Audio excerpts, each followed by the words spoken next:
Благодарам, почитуван потпредседателе, почитувана јавност, почитувани колеги, почитуван министер за финансии. Колешка Георгиевска, искрено се јавив за реплика затоа што малку ме зачуди вашиот одговор покрај дикцијата и драмските паузи.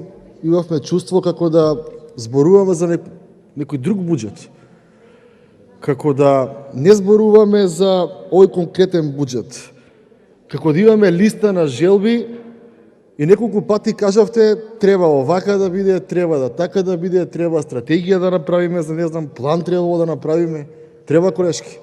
И сосема се согласувам со вас дека треба, ама не прават такви работи. Ово е пети буџет на СДСМ и ДУИ. И пети буџет прават се спротивно од она за кое што вие се залагавте на оваа собраниска говорница. И јас ве поддржувам дека треба да биде така. Ама за да биде така треба да има соодветна собраниска контрола на овие владата. Бидејќи они обратно прават. Така зборуваат само пред избори. И тоа го знаете и вие, го знам и јас. Верите дека во одредени сектори ќе имало покачување на плати.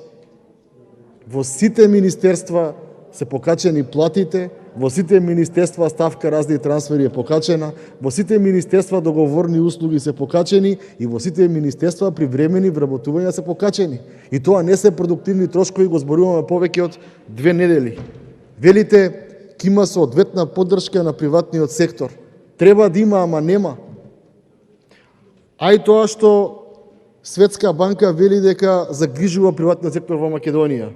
Еве го последниот пример. Пред неколку дена се замрзнуваат цените на производите. Прво не ги замрзнуваат од месец јули пред да се покачат, туку ги замрзнуваат од месец декември, кога се веќе по 2-30% покачени, а при тоа сме први по инфлација на Балканот. Втора мерка за стопанството, за производството или за давателите на услуги на тие фирми од владата нема. Одговорна влада се грижи и за граѓаните, и за приватниот сектор кој што вработуваат граѓани. И вели ги замрзнувам цените од јули и ги обештетувам сите оние кои што имаат производство или трговија со тој и тој производ. Ама оваа влада тоа не го прави. А треба да го прави според мене и според вас. Понатаму, зборувате за економски раст. 2020 последен економски раст на Балканот, 2021 последен економски раст на Балканот и за 2022 имаме најниски проекции за економски раст.